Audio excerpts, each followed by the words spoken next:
योग सिद्धांत 13वां परिच्छेद मन की एकाग्रता के साधन। जीवन तत्व साधन। इनमें पहला है सर्वोत्तान, जिसमें पीठ के बल लेट करके हाथों को सिर के पिछली ओर ले जाकर के एक हाथ की अंगुलियां दूसरे हाथ में डालकर और उल्टा करके अधिक से अधिक तनाव देना चाहिए। ऐसा एक बार करके शरीर को ढीला छोड़ दो, फिर दोबारा करो। ये क्रिया केवल मात्र शरीर के तनाव के लिए की जाती है।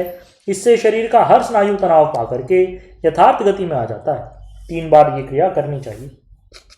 दूसरा है स्कंद चालन।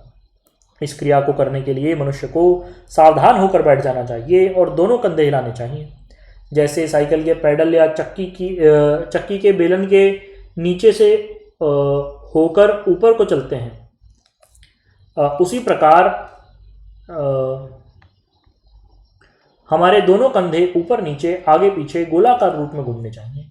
इस क्रिया को उल्टा और सीधा दोनों प्रकार से कंधों को हिलाकर करना चाहिए। इसको करने से फेफड़े ठीक काम करते हैं। यकृत और प्लीहा अपनी यथार्थ स्थिति में रहते हैं।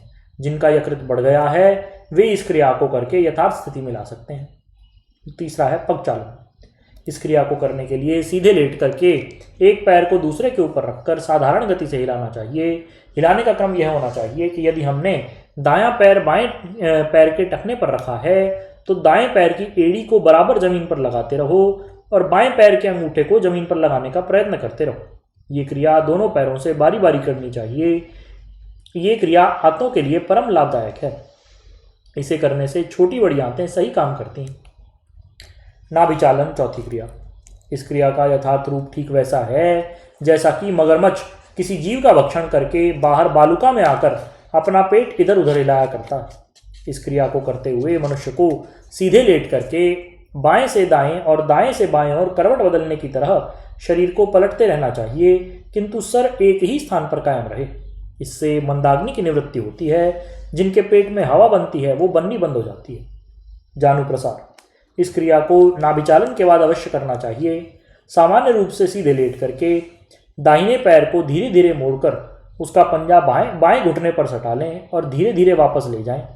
ये क्रिया क्रमशः दोनों पैरों से 3-3 बार करनी चाहिए। इससे जंघाओं और पेट का स्नायु मंडल यथार्थ स्थिति में आ जाता है।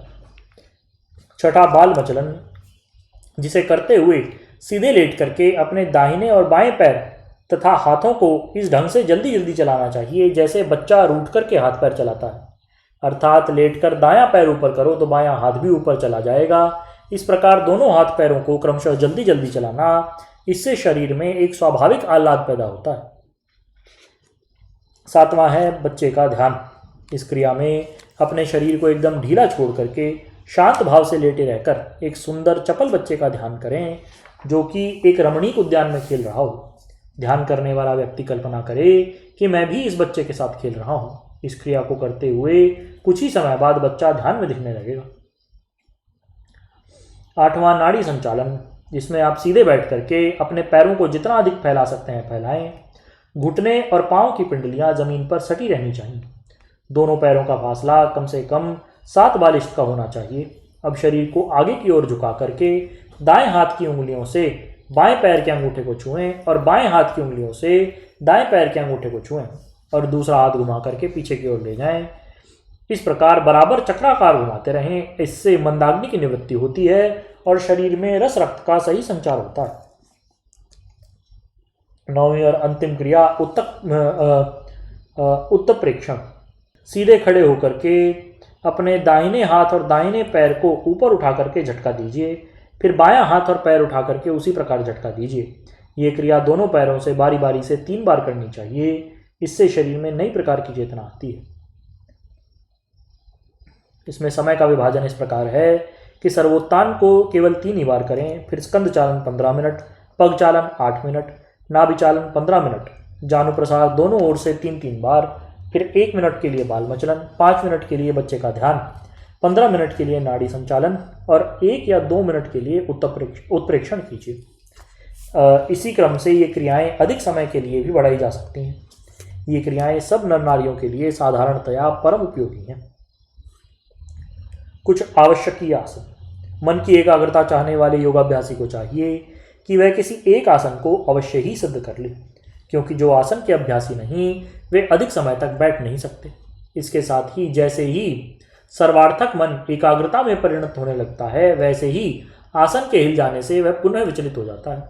इसलिए ध्यानाभ्यासी को एक आसन पर बैठने का अभ्यास नियमानुवर्तता के साथ करना चाहिए। ध्यानाभ्यास के लिए किए जाने वाले आसनों में यह विचार अवश्य रखना चाहिए कि साधक अपने मेरुदंड को एकदम सीधे रखे। मेरुदंड को सीधे रहने से सुषुम्ना की स्वाभाविक गति हो जाती है। सुषुम्ना की स्थिति में आत्मध्यान, ब्रह्मचिंतन और योगाभ्यास करना चाहिए।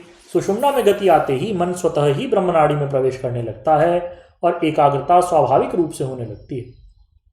आनंद कंद भगवान श्री कृष्ण ने श्रीमद् भगवद गीता के 6ठे अध्याय में योगाभ्यास करने का एक सरल और उत्तम विधान लिखा है, जिसको सर्वसाधारण के हित के लिए यहाँ उल्लेखित कर रहे हैं।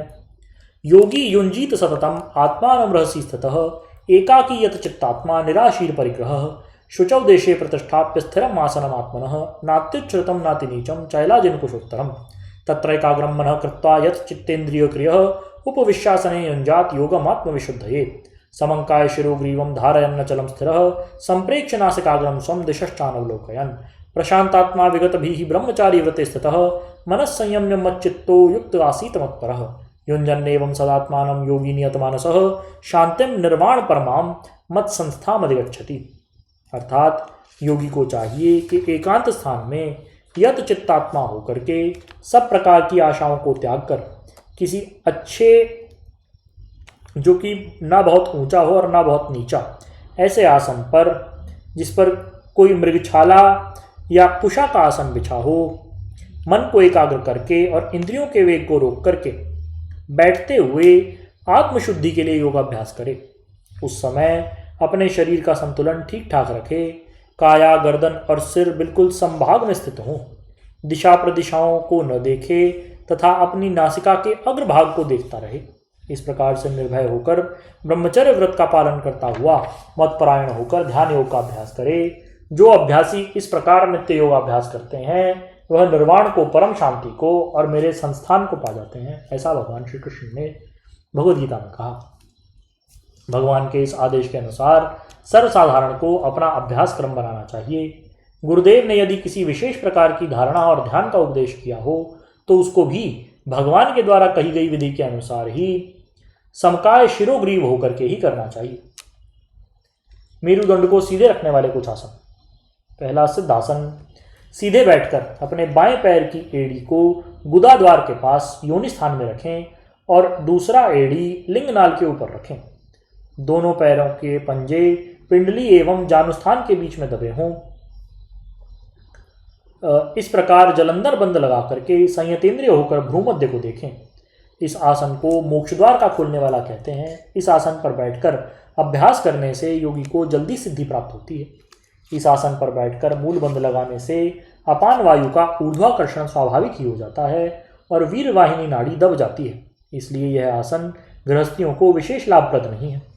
ब्रह्मचारी एवं सन्यासियों को इस आसन का विशेष अभ्यास करना चाहिए। गृहस्थियों के साधारण अभ्यास के लिए स्वास्तिक एवं भद्रासन उपयोगी हैं। उनका साधारण प्रकार यही है कि अपने दाएं या बाएं पैर की एड़ी को गुदाद्वार, योनि स्थान या लिंगनार के ऊपर रखने का प्रयत्न न करें। केवल मात्र जानू और पिंडलियों के बीच में पैरों के दोनों पंजों को दबा करके समकाय ग्रीव हो जाएं। दूसरा है पद्मासन। पद्मासन करने की साधारण विधि है अपने दाएं पैर के पंजे को बाएं पैर की जंघा पर जमा कर रखें और बाएं पैर को दाएं पैर की जंघा पर रख करके समकाय शिरोग्रीव होकर मेरुदंड को सीधे रखते हुए दोनों हाथों की अंजलि पुट को नाभि के नीचे, जहां दोनों पैरों की एड़ियां जमी हों, वहां जमा कर रखें और ठोड़ी को छाती में लगा करके भ्रू मध्यावलोकन करें। इसको सर्वव्याधि विनाशकारी पद्मासन कहते हैं। अभ्यास के लिए यह भी सब प्रकार से श्रेयस्कर है। इसके अतिरिक्त ध्यानाभ्यास के लिए योगीराज लोग इसी पद्मासन के कई भेद मानते हैं, किंतु हर व्यक्ति के लिए वे सुलभ नहीं। नियम पूर्वक अभ्यास करने वाले साधकों के लिए सिद्धासन, स्वास्तिकासन, पद्मासन और भद्रासन ही अधिक सरल और श्रेयस्कर हैं। जो लोग अधिक देर तक समकाय ग्रीव होकर नहीं बैठ सकते और सीधे लेटकर शरीर को बिना हिलाए शवासन की विधि से भी ध्यान योग का अभ्यास कर सकते हैं, किंतु ये आसन जमीन पर सीधे लेटकर अथवा तख्त पर लेटकर ही करना चाहिए। शवासन स्त्रियों के लिए विशेष रूप से हितकर हो सकता है, किंतु इसमें कुछ पालनीय बातें भी हैं कि शरीर को एकदम सीधे रखा जाए, बिल्कुल स्तंभित भाव से रहें, श्वास प्रश्वास की गति को समान रखें और गुरु उपदिष्ट मार्ग से अपने इष्ट देव का बराबर ध्यान करते चले जाएं। ऐसा करने से थोड़े ही दिनों में मन की एकाग्रता होगी और ध्यान अनुभव जारी होंगे। ये जो 5 आसनों का जिक्र मैंने किया है सर्वसाधारण के लिए ध्यानाभ्यास हेतु बड़े उपयुक्त हैं। इसके अतिरिक्त गोरक्षासन, वीरासन आदि में बैठ कर के भी अभ्यासी लोग ध्यानाभ्यास करते हैं, क्योंकि उनमें भी मेरुदंड सीधा रहता है और सुषुम्ना की गति स्वाभाविक होती है। शेष प्रिय श्री सद्गुरुदेव भगवान की जय। परम प्रभु श्री रामलाल जी महाराज की जय। योगीराज अनंत स्वामी श्री चंद्रमोहन जी महाराज की जय। श्री सदाशिव भगवान की जय। श्री वृंदावन बिहारी लाल की जय। शंकर भगवान की जय। हर हर महादेव।